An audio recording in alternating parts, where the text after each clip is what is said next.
La sombra de la cruz. Autor, Walter Chantry. Capítulo 5, Matrimonio y autonegación. Por lo demás, cada uno de vosotros ame también a su mujer como a sí mismo, y la mujer respete a su marido. Carta a los Efesios capítulo 5 versículo 33. Los principales pasajes del Nuevo Testamento acerca del matrimonio apelan directamente al libro del Génesis capítulo 1 versículo 3, para sus conceptos y su autoridad. Un retorno al relato de la creación nos recuerda que Dios ha prefijado los límites de su habitación, libro de los Hechos capítulo 17 versículo 26, en el matrimonio. Al moldear la personalidad humana y su designio de la institución del matrimonio, el alfarero ha definido los límites dentro de los cuales los hombres y las mujeres pueden encontrar satisfacción y felicidad. Reconoced que Jehová es Dios, Él nos hizo y no nosotros a nosotros mismos. Pueblo suyo somos, libro de los Salmos capítulo 100 versículo 3. Todas las criaturas de barro que violentan el perímetro divinamente fijado han de terminar en aflicción conyugal. El fracaso en los matrimonios y los hogares quebrantados se están multiplicando en la sociedad occidental por tres razones, todas relacionadas con la doctrina de la creación. Primero, los esposos pueden desconocer los linderos bien marcados que Dios les ha puesto, o pueden levantar puños desafiantes en contra del Altísimo, o la corrupción remanente y el poco progreso en la gracia pueden impedir al esposo y a la esposa ejecutar los conocidos preceptos del Señor. En cualquier caso, ay del que pleitea con su hacedor, libro del profeta Isaías capítulo 45 versículo 9. En la cuna de la historia humana, Adán y Eva encontraron realidades en su propia existencia que eran profundamente humillantes. Teniendo mentes no manchadas por el pecado, nuestros primeros padres leyeron con entendimiento el libro de la revelación general de Dios.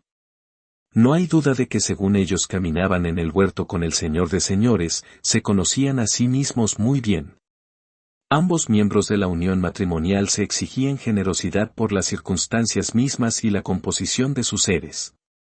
Pero en un estado sin pecado, la humildad y la mansedumbre no costaban esfuerzos. Ningún reto de codicia surgió en sus corazones que hicieran dolorosa la autonegación. En un estado de moral perfecta, el vivir completamente para el otro es un gozo indescriptible. El orden de la creación hizo públicas las intenciones de Jehová de un orden social para hombres y mujeres. El hombre había habitado en la tierra por un tiempo antes de que la mujer fuera creada. El que el hombre precediera a la mujer no fue accidental. Primera carta a los Corintios capítulo 11 y primera carta a Timoteo capítulo 2 declaran una instrucción dada por Dios destinada a estas circunstancias. La preexistencia del hombre a la mujer y la derivación de la mujer del hombre mismo anuncian el mandato de Dios para la subordinación de la mujer al hombre. El hombre fue hecho cabeza social de la mujer. Es más, la mujer fue creada para llenar las necesidades del hombre. El Señor Dios dijo: no es bueno que el hombre esté solo, le haré ayuda idónea para él, libro del Génesis capítulo 2 versículo 18. La mujer fue informada del propósito de Dios al traerla a este mundo. Era para ser ayuda idónea. En el primer matrimonio, ella tomó su nombre del hombre, capítulo 2 versículo 23. Entra a la unión matrimonial por el llamado del hombre en una postura de soporte. Ella ha sido creada para ayudar y complementar al hombre. Primera carta a los Corintios capítulo 11 versículo 9 enfatiza: ni el hombre fue creado para la mujer, sino la mujer para el hombre. El intento de invertir estos roles en nuestro mundo moderno es un desafío al Creador. Cuán fácilmente provocado es el espíritu autoconfiado de la mujer caída cuando en el Nuevo Testamento se le llama repetidamente a someterse y a respetar a su esposo. Carta a los Efesios capítulo 5 versículos 22, 24 y 33, también en la carta a los Colosenses capítulo 3 versículo 18, y en la primer carta del apóstol Pedro capítulo 3 versículo 5. Pero los testimonios de las Escrituras están claramente unificados. Dios espera que la mujer se someta al liderazgo de su esposo y que ella sea para su bien. Durante un tiempo Eva estaba libre de todo sentimiento de autoimportancia y de ambiciones egoístas. Vivía para la gloria de Dios y para el bien de su esposo. Su felicidad venía de su suprema alianza con el Creador y de hacer su voluntad como ayuda del hombre. Las repeticiones en las escrituras de la ley de Dios de que las mujeres se sometan a sus esposos nos alertan al hecho de que se ha llevado a cabo un cambio radical en las relaciones humanas. Durante un tiempo existió el matrimonio perfecto en el huerto del Edén. Sin embargo, la trágica caída de la raza humana surgió en el contexto de la familia. Dios le habló a Adán, Génesis capítulo 2 versículos del 15 al 17. El hombre le transmitió a la mujer lo que su creador les había prohibido en el huerto, ver libro del Génesis capítulo 3 versículo 2 y 3. Pero Eva fue aislada de Adán cuando una nueva información le fue dada por la serpiente. Ella pensó que podía actuar independientemente. Ella sabía más que Adán y no tenía necesidad de consultarle. Aunque los deseos de su marido fueron claramente expresados, ella tomaría su propia decisión. Y así se insubordinó Eva a su marido en un asunto de vital importancia para sus vidas. Como consecuencia de este motín fatal al diseño de Dios y la autoridad de su marido, el Señor Dios dijo, «Tu deseo será para tu marido, y él se enseñoreará de ti», libro del Génesis capítulo 3 versículo 16. Lo que había sido el placer de una existencia abnegada, sumisión al liderazgo de Adán tenía ahora el elemento de la maldición, porque ahora tanto ella como su líder son egoístas. Los clamores competitivos de los intereses particulares traerán aflicción. Sin embargo, el orden establecido por Dios no cambia. Las mujeres continúan retrocediendo ante el mandato divino de sumisión a los esposos. Los deseos de liderear antes que seguir a sus esposos siguen ocurriendo. Surgen las tentaciones de tomar la iniciativa dominante en la familia, de actuar como la cabeza. Pero cada vez que la esposa falla en ceder a los deseos conocidos de su esposo, a menos que esos deseos se opongan a la ley moral de Dios, invierte el orden divinamente asignado y multiplica la desgracia en la tierra. La sociedad occidental alimenta el ego de las mujeres. En franca directriz, esta llama a la mujer a luchar por sus propios derechos. Los sistemas educativos, las revistas y los anuncios inflan su autoconfianza. ¿Por qué no ha de procurar su propia carrera independiente? ¿Por qué no han de ser los esposos tan de ayuda para las mujeres como las esposas son para los hombres? El bombardeo psicológico está teniendo sus efectos egoístas en las mujeres modernas para ruina de los hogares. Sin embargo, la mujer no fue la única en la pareja llamada al servicio desprendido al otro en el matrimonio. Cuando Dios había hecho a Adán, aún en la tierra no maldita por el pecado, aún en comunión sin mancha con su Hacedor, el hombre descubrió su autodeficiencia. Su misericordioso Señor reconoció, no es bueno que el hombre esté solo, libro del Génesis capítulo 2 versículo 18. En cierto sentido, la mujer fue lo que completó al hombre mismo. Ella fue la provisión de lo que faltaba en él. Él tenía una profunda necesidad de ella. Cuando el Altísimo escoltó a la primera novia a Adán, el hombre no caído expresó la esencia del matrimonio, esta es ahora hueso de mis huesos y carne de mi carne, libro del Génesis capítulo 2 versículo 23. En este pronunciamiento, nuestro antepasado no solo estaba reconociendo el origen literal de Eva de la costilla que fue tomada de su costado. Adán no dijo, ella es lo que antes era hueso de mis huesos. Su exclamación más bien fue, ella es ahora hueso de mis huesos y carne de mi carne. Y como para ampliar más esto, agrega, serán una sola carne, libro del Génesis capítulo 2 versículo 24. En estas observaciones, el primer novio hizo la revelación de Dios de la identificación de la mujer con el hombre. En el matrimonio, dos vidas se funden en una. Nuestro Señor Jesucristo confirmó la validez de esta unión cuando dijo, por tanto, lo que Dios ha unido no lo separe el hombre, Evangelio de Mateo capítulo 19 versículo 6. Pablo reconoció la identidad de la mujer con el hombre en el matrimonio en la carta a los Efesios capítulo 5 versículo 28, asimismo los hombres deben amar a sus mujeres, como a su propio cuerpo. Tomada por sí sola, esta frase es ambigua. Podría entenderse como que los hombres deberían amar a sus mujeres en la misma forma en que aman sus propios cuerpos. Pablo dice más que eso, recalcando la atención sobre la maravillosa realidad de la unión conyugal íntima. Su significado es: así deberían amar los hombres a sus esposas, como si fueran sus propios cuerpos. La intención de Pablo es confirmada en la siguiente oración: el que ama a su esposa a sí mismo se ama. De hecho, su esposa es su propio cuerpo. Las implicaciones de la unión marital íntima eran muy elevadas para Adán. Desde el momento en que Dios le trajo la mujer a Adán, él tiene que pensar de manera diferente.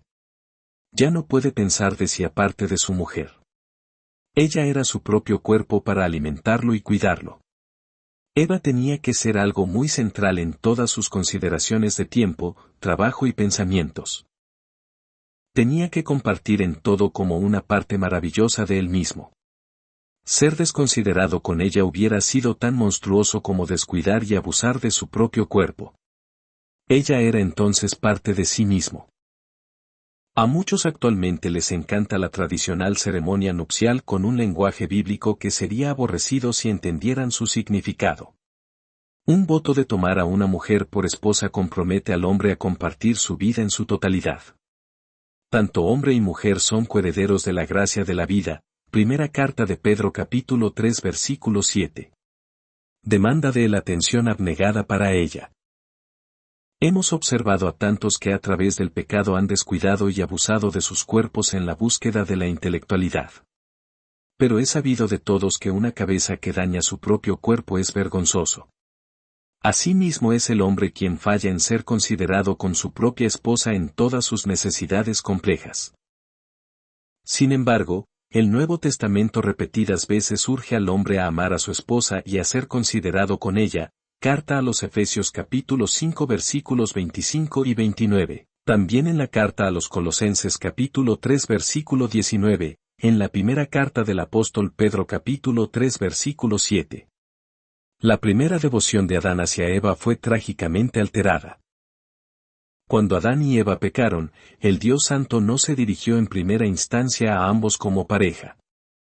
Fue a la cabeza del hogar a quien llamó para pedirle cuenta. Las primeras declaraciones familiares de Adán como hombre caído son espantosas. Su actitud hacia el matrimonio había sido profundamente cambiada. Sin nobleza le respondió a las indagaciones de Dios sobre el pecado de ellos con: la mujer que me diste por compañera me dio del árbol, libro del Génesis capítulo 3 versículo 12. No sería ninguna sorpresa si una respuesta egoísta como esa incitara un pleito familiar esa noche. La defensa personal de Adán por su pecado fue un divorcio mental de Eva. Cruelmente, se autoseparó de su mujer mentalmente. Entonces, se justificó a sí mismo echándole toda la culpa a ella. Para rescatarse, la humilló y la puso en peligro. ¿Qué había sucedido con el orgulloso reconocimiento de que los dos eran una sola carne? ¿No era Eva el cuerpo de Adán ahora que el pecado había entrado? Claro que lo era, igual que al principio. Pero Adán no lo reconoció. Era bajo y egoísta de su parte hacerla desaparecer de la unión íntima establecida por Dios. Fue una rebelión más en contra de su Creador. La mente del hombre caído está claramente manifestada en la egocéntrica respuesta de Adán. A través de la historia de la raza humana caída, los hombres han abusado de la mujer en vez de nutrirla y cuidarla. Un egoísmo cruel hacia las esposas ha provocado la defensa personal en las mujeres y las ha llevado a respuestas carnales del mismo tipo. El divorcio mental de la mujer por el hombre es la raíz de la aflicción matrimonial. Desesperado por conseguir tiempo para sí, un esposo se esconde detrás de un periódico, del aparato de televisión o en un bar después de su trabajo diario. No hay ninguna comunicación de la cabeza al cuerpo, su esposa. Si ella no sirve a sus intereses, se enoja contra ella en defensa propia, pero nunca aparta tiempo para conversar con ella y para confesarle sus más profundas preocupaciones. Ni hay un corazón atento dirigido hacia las señales de sufrimiento o descuido. Por su liderato, ya los dos no son coherederos de una vida, sino extraños en una quebrada existencia.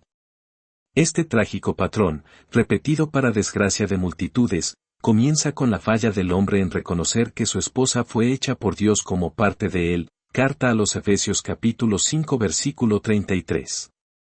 Su ego privado es demasiado demandante para darle cabida a otra como coheredera de su propia vida íntima. En ningún otro lugar el egoísmo ha hecho más daño que en los hogares.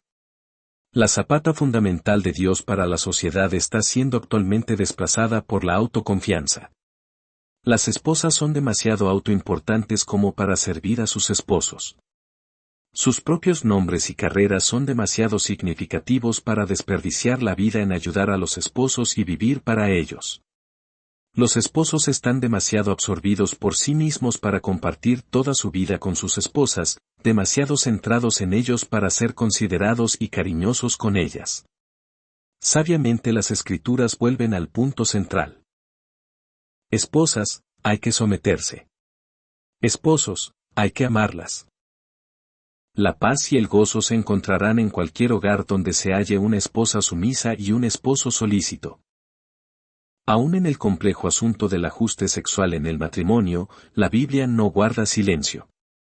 Una solución a todas las dificultades en este aspecto de la vida se puede encontrar en la autonegación. La mujer no tiene potestad sobre su propio cuerpo, sino el marido, ni tampoco tiene el marido potestad sobre su propio cuerpo, sino la mujer. Primera carta a los Corintios capítulo 7 versículo 4. Ningún libro explícito de psicología puede tocar el problema central de incompatibilidad sexual, el egoísmo. En cualquier otro desacuerdo marital, las dificultades se resuelven solamente por la autonegación. Las mujeres tienen que negarse a sí mismas para apoyar a sus maridos. Los hombres deben pensar primero en el bienestar de sus amados cuerpos, sus esposas. Nada es tan penoso para los pastores que aconsejan a las esposas y a los esposos con problemas que el oír de ambos las exigencias competitivas del autointerés. Y sin embargo, nada es tan común en las dificultades matrimoniales como el oír expresiones de la confianza personal y ver la devoción a uno mismo, y todo a un alto costo para la pareja.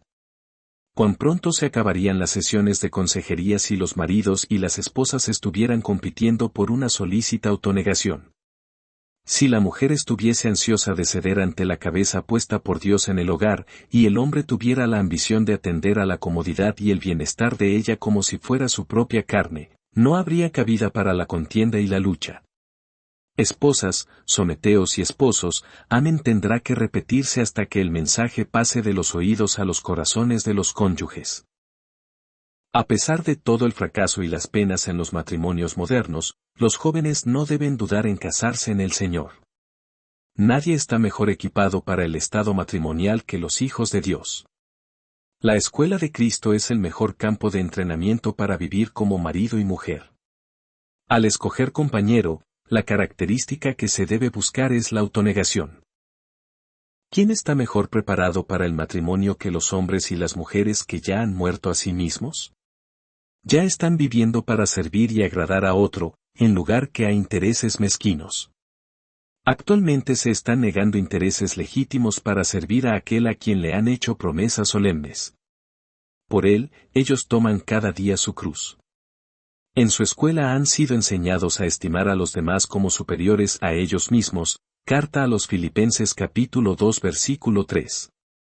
En su servicio han practicado el soportándoos unos a otros y perdonándoos unos a otros. Carta a los Colosenses capítulo 3 versículo 13.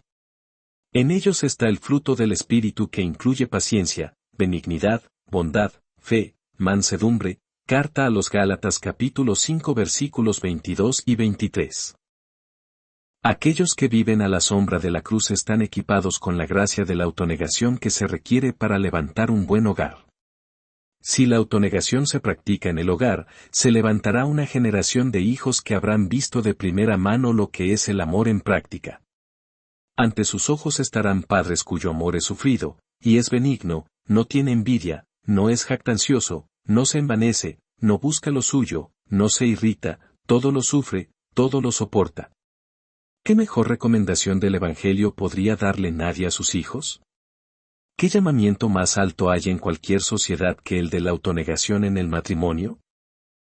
Debería haber sido así desde el principio. Ahora solo puede suceder por la gracia de Dios que se encuentra en Jesucristo.